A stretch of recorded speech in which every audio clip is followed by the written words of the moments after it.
Matinee prices. You can see him now. Oh my God, we'll get like a snapshot close-up picture of him so you can see him in full disgusting. This is Baxter Christmas glory in his Santa Claus outfit, which he hates. He hates more than life itself. He hates this more than Halloween. Again, this is more for me and not at all for him. I was gonna say, but all for you. Yeah. Yeah. But it's Christmas and.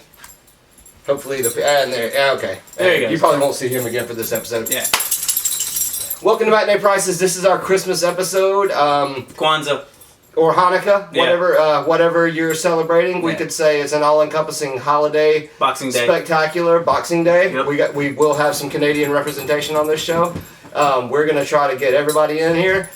We got a lot to get through. It's Christmas. We don't need to give you any backstory about Christmas. Wait. Christmas is about... That's the pagans who slaughtered the goats and then sacrificed. Yeah, there was some volcanoes and virgins involved. I'm hungry now. It's a fantastic holiday. Santa, Jesus, all that. Chris Rock. Chris Rock. Yep. Can't spell Christmas without Chris. Yep. Rock. Well, he started Christmas. I think it's named after him. Yeah. He started it. All right, so it's the holiday season. Everybody's all happy and cheerful, and much like Halloween, there's going to be lots to watch. We don't need to tell you about this stuff. You know Rudolph, you know Frosty, Charlie Brown. All that stuff was going to be on TV at some point in the next few weeks, so check it out. Do they still make wooden Christmas trees? They might. So we got a lot to get through, so we're going to start with a new segment called the Holiday Box of Holiday Obscurities of the Holidays. For the holiday. These are 3 obscure things that I watch every year at Christmas. 3 obscure. Number 1, Trailer Park Boys Christmas Special. If you're a fan of the Trailer Park Boys and you've never seen this, you must watch it. It's in my opinion, it's mandatory Christmas viewing. If you've never seen Trailer Park Boys... Is it for kids and families? No. If you've never seen Trailer Park Boys, this is actually a good place to start because this is kind of like the prequel. It was made after the show had been off for the air for a while, but this is kind of like the prequel. So this is actually a good place to start.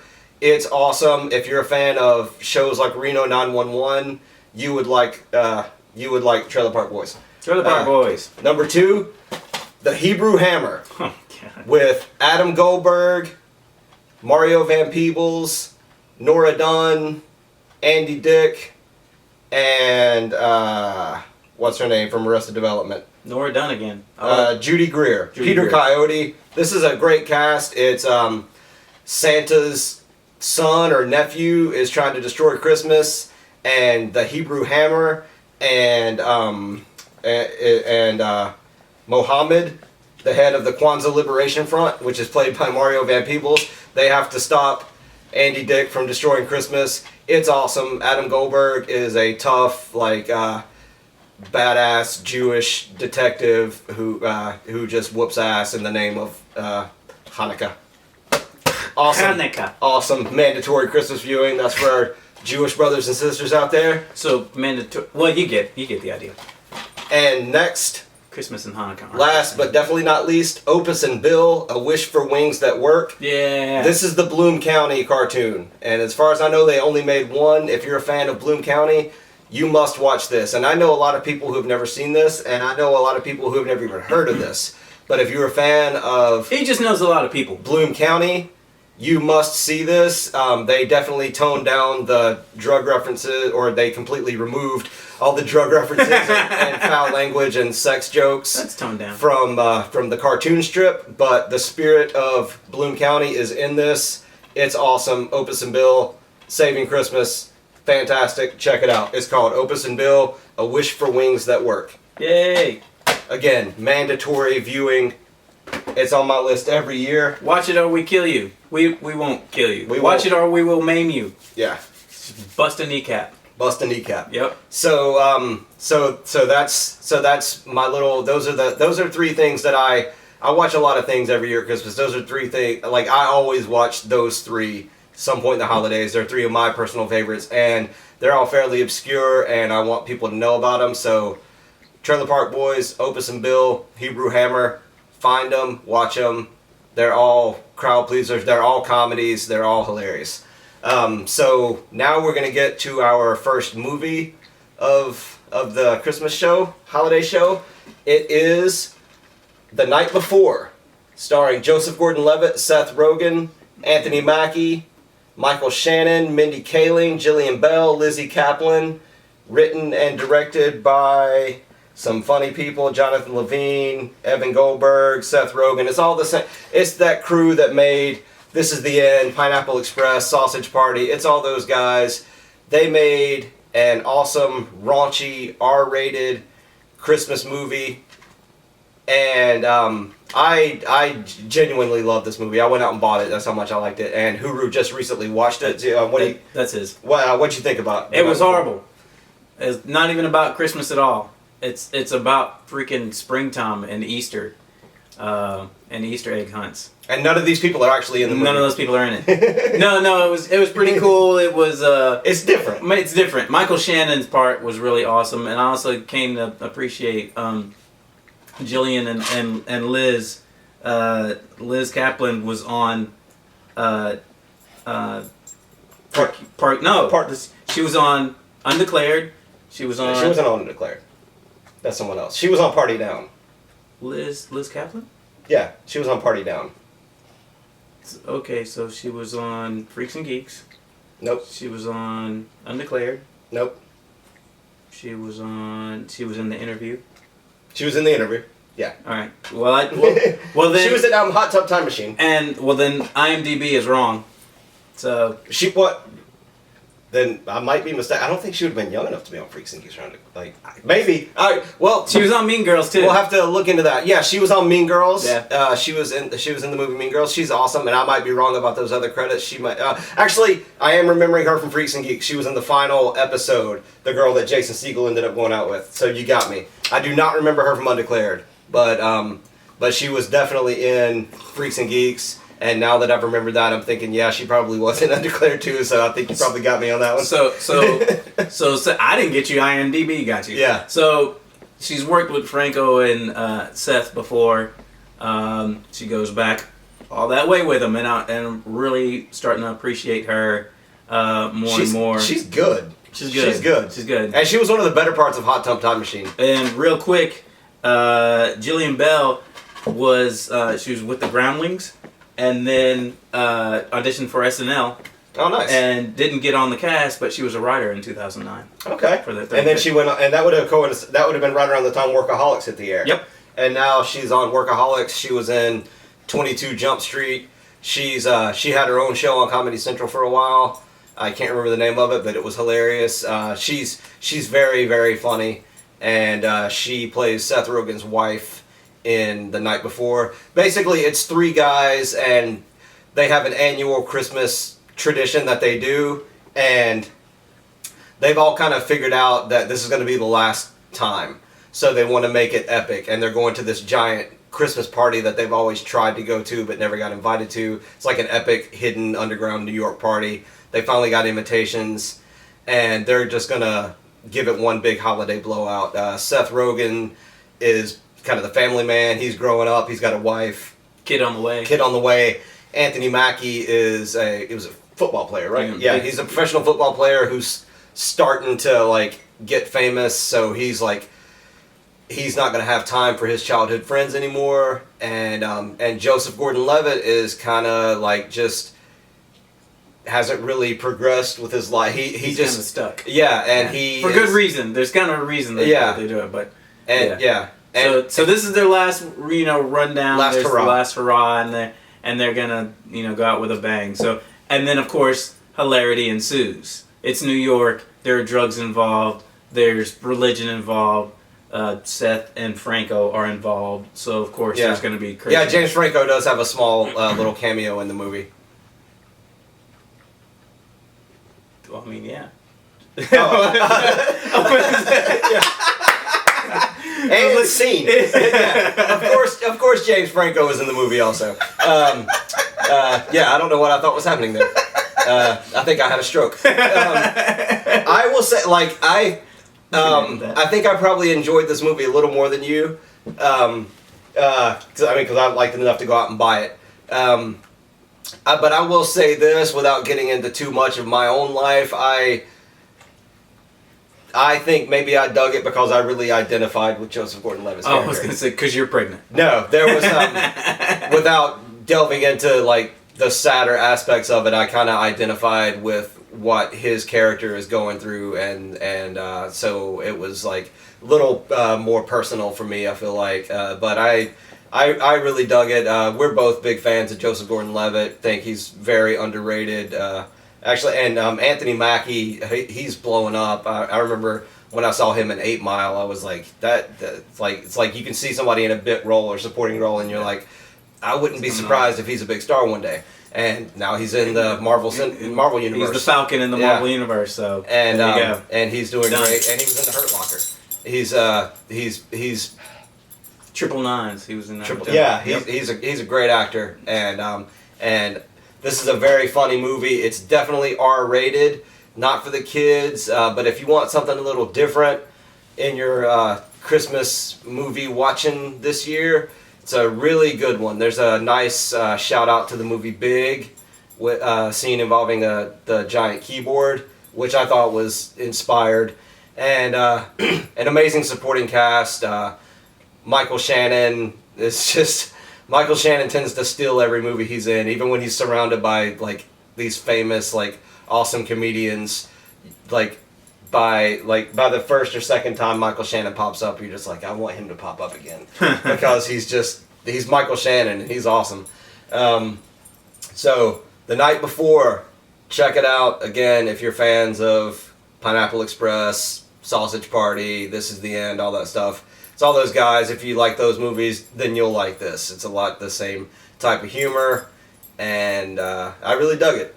So, and don't watch that. What you want to watch is the next thing that we're going to talk about, which is Community. What? No, we got to do our greats. Oh, we're doing greats. Yeah, we're not doing Community. We'll do Community. We'll do we'll close with Community. Right. Yeah, because this will be greats again. Except there's 10 this year because there's never 8 of the greats. I realized when I first started this category, I was like, we're gonna do the greats because it's not gonna be a top 10, so it'll just be 8 awesome things. But I don't think we've done one episode where we actually had 8. So, but Christmas time greats is here. Sounds awesome, so we're not gonna change it. But this year there are 10. So. I'll start off number 1, Futurama, the first Christmas episode they did where they introduced the evil Santa robot voiced by John Goodman, who doesn't give toys. He comes around every Christmas and tries to kill all the humans. So every year in the world of Futurama, everybody barricades themselves and just tries to make it through. It's basically like Purge. Except they're only hiding from the evil Santa robot. The one Santa robot. Because no matter how good you think you've been, like you're on his naughty list and he will destroy you. Yeah. So Futurama. Cool. And then we got what? South Park. And it was a tie between these 2 episodes. What 2 episodes? Woodland Christmas Critters. Yeah. And Mr. Hanky the Christmas Critter. Mr. Hanky. Now, Mr. Hanky. Dude, like I watched it. That was one of the hardest watches I've ever had to watch. And that was early in South Park. Oh yeah. So they let you know where they were coming from pretty early on. In case you don't know, Mr. Hanky's Christmas poo. And that's what he is. He's a piece of poo. Yeah. But he's got a hat on, a Christmas hat, and he wants to go around and spread Christmas cheer and hug everybody and touch people. Yeah. And he's a poo. Yeah. He's a literal piece of crap. But they sing lots of songs and it's awesome. It's weirdly sweet, and sometimes you'll forget that it's literally a talking piece of human feces. Yeah. And because like the song and like that kind of the spirit, it plays out like a lot of old Christmas cartoons, and it's love it. Tons of other songs. Cartman kind of steals the show. Always. As he always does. What else we got? It's Always Sunny in Philadelphia. The Christmas episode. Naked Danny DeVito. Naked, sweaty Danny DeVito sewed into a couch, who has to bust himself free from said couch because he's suffocating to death. butt naked Danny DeVito. And apparently it was his idea to do that. It was like, he was like, yeah, so who many else to the couch, would it'll be suggest hilarious. that? Yeah. It's basically A Christmas Carol, him seeing all the stuff that he's done in his past. They're trying to teach him a lesson, and part of it is claymation, like the old Rankin and Bass Christmas episodes. It was never actually part of any specific season. They released it on DVD, and they don't ever really show it on TV that often.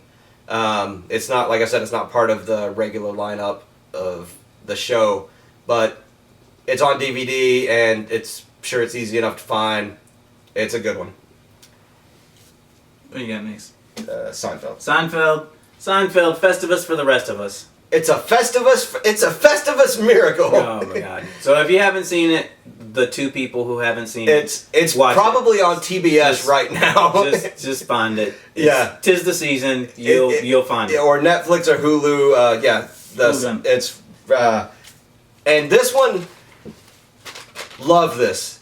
Hate it. It's the X-Files, How the Ghost Stole Christmas. It's the one where Ed Asner and Lily Tomlin play ghosts, and basically they live in their house, and this house has a history of people committing suicide in this house, and the reason why is these two ghosts will drive them insane to the point to where they murder each other.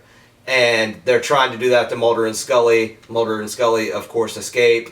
Not going to get too much into the plot, but it guest stars Ed Asner and Lily Tomlin. Two of the greatest comedians ever, in my opinion. They're the greatest everything. They're just awesome. They're just awesome. So check that episode out. X-Files, How the Ghost Stole Christmas, Ed Asner, Lily Tomlin.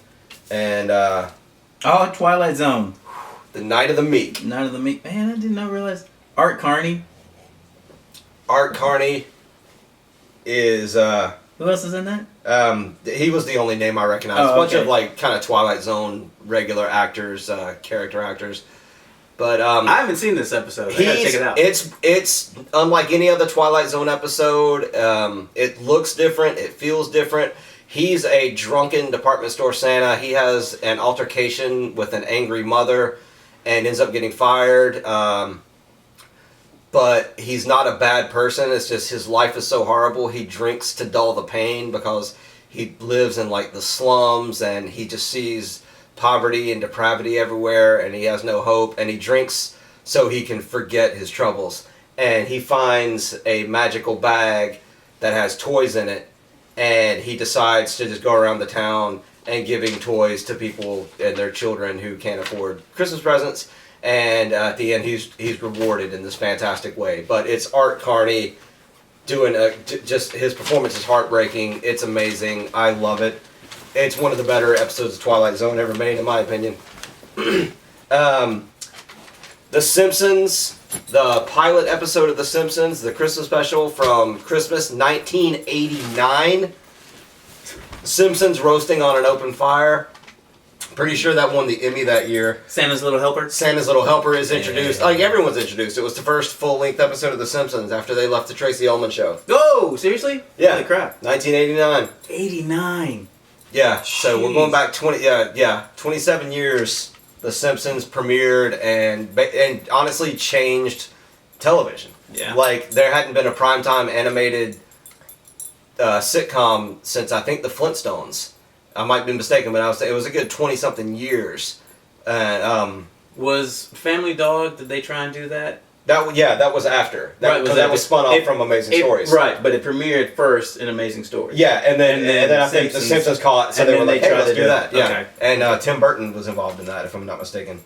30 Rock, Ludachristmas, classic. They all get drunk and try to chop down the 30 Rockefeller Christmas tree. It's some classic 30 Rock shenanigans. Pinky and the Brain Christmas special. So good. So good. And that won the Emmy that year for Best Animated Primetime Short. It deserved it. It's amazing. And we're going to close out this list. Northern Exposure. The episode is Soulmates. It's the one that introduced Maurice's illegitimate Korean son. It's the episode where Joel tried to buy a Christmas tree for the first time, but his Jewish guilt got the best of him and he couldn't go through with it. and it has the wonderful bit of Marilyn telling the story of how the raven gave us the sun. So all the Indians in the village in the town of Sicily, they decorate all their Christmas trees with raven ornaments, and someone asks her why, and she tells this beautiful story about how the raven stole this ball of light from an evil chief and flew it into the sun to hide it from him, flew it into the sky to hide it from him, and that's how we have the sun now. So it's beautiful, it's amazing, and that is also an Emmy winner. It won the Emmy Award for writing in a dramatic series in that year. Oh. So there's 10 kind of, some are obvious, some are a little more obscure, but 10 awesome things from televisions. 10 greats. 10 greats. Or grins. Grins. Yeah. So, Tates. So now this is, and we've got enough time to actually talk about it and do it some justice. What? Community. Community. Can we just talk about Community? No, we cannot. All right, good night. All right. So Community is, if you haven't been listening to us or heard, is there they go. The greatest show ever? Probably the greatest show ever. One of the greatest shows ever. All right, the greatest show ever. And we're talking Danny Pudi and Donald Glover as best friends. Joe on this show. McHale. Joe McHale. Brie Larson. Brie Gillian Larson. Jacobs. Chevy Chase. The Chev. So, wait, and I'm actually confused. Was this the claymation one? Yes, season 2. Oh, goodness. Abed's Uncontrollable Christmas. And honestly, it's just the Christmas episode of a TV series, but it has become maybe my favorite animated Christmas special. Like, honestly, this one episode transcends the show, and anyone could watch this. You wouldn't even have to really be familiar with the show. You could just watch this one episode. You get enough of everybody's history and backstory. Yeah. You wouldn't need to know about it, but it's their knockoff of the like Frankenbass or Rankin-Bass. Frankenstein. It's their ripoff of Frankenberry. Rankin-Bass, like the Rudolphs and the Jack Frost and Mr. Snowman. Yeah. And Frosty the Snowman stuff. So it's done in that style, a little brighter, I guess, because it's done like recently. Recent. So, but and I'll give you a little rundown of the credits. This is directed by Duke Johnson, who did the Academy Award nominated film Anomalisa. He also did the show Frankenhole and Moral Oral. And it was written by Mr. Dino Stamatopoulos, who plays Starburns on Community. And this guy's writing credits are just amazing. He worked for The David Letterman Show, Conan O'Brien, Mr. Show, Ben Stiller, Jack and Triumph, Tom Goes to the Mayor, and he created and produced the show High School USA. and what This about dude is hilarious, and that's just the cliff Rick notes. and Morty? And Rick and Morty? I don't think he works on Rick and He Morty. doesn't work on Rick and Morty? He maybe, Screw him if he doesn't work Yeah. on Rick and Morty. but I got no use for him. And if you're a fan of Rick and Morty or the Sarah Silverman Show, Dan Harmon also created or co-created those two shows. So I won't give too much away because I want people to see this, but basically Abed is the kind of crazy character. He's the Latka of the show. Because I was thinking about this. He reminded me a lot of the They don't know who Latka is. Taxi. Andy Kaufman from Taxi. Oh, okay. A lot of the episodes from Taxi revolved around him having some sort of mental break.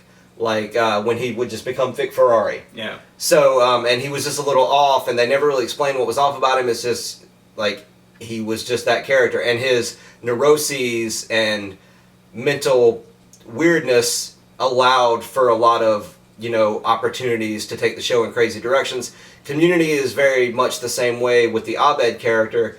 He has an incredibly vast knowledge of television and movies, which is why we really identified with the Abed character. But he's also kind of crazy.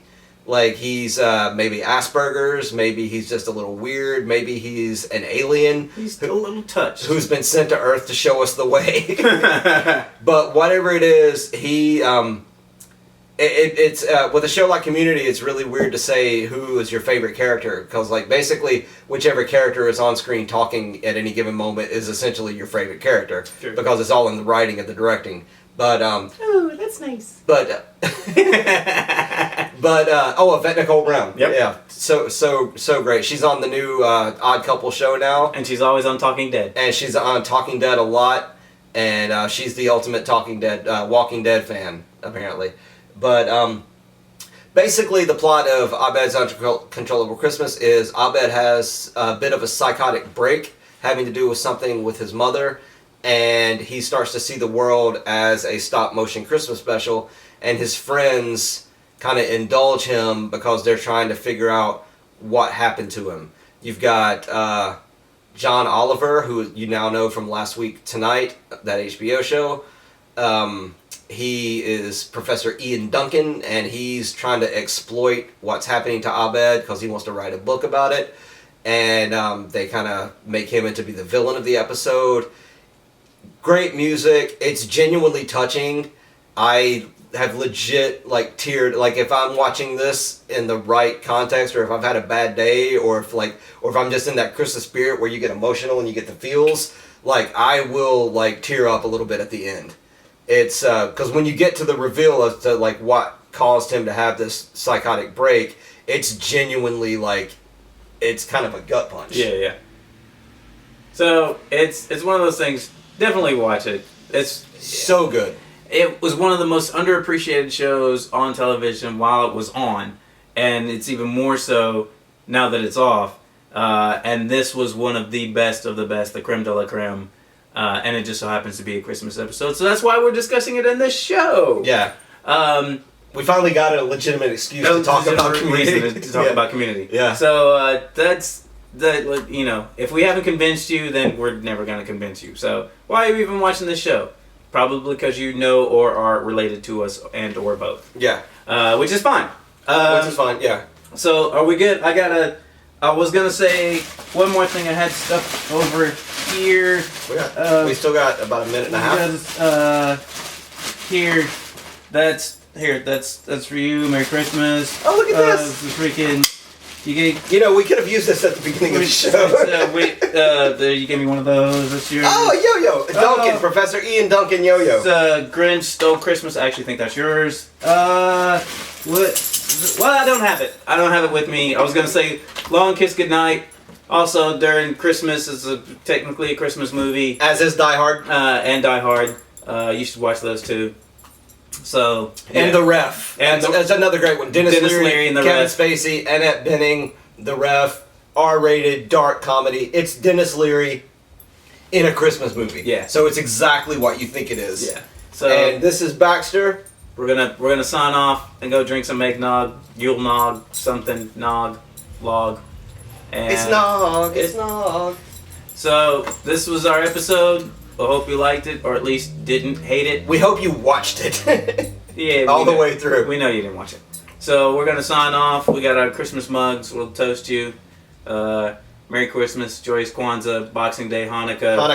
However you choose to celebrate the holidays, celebrate it with someone you love and care about. Winter solstice. Be safe, eat some cookies, and watch some awesome shows and movies, and just enjoy yourselves. It's a magical time of year, and all that. Save it up for New Year's and get blasted. There you go. There you go.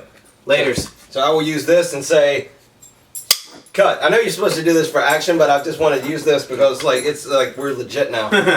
So good night, everybody. Keep watching movies. Yeah, I'll see you. It's the Baxter Show. It's the Baxter Show.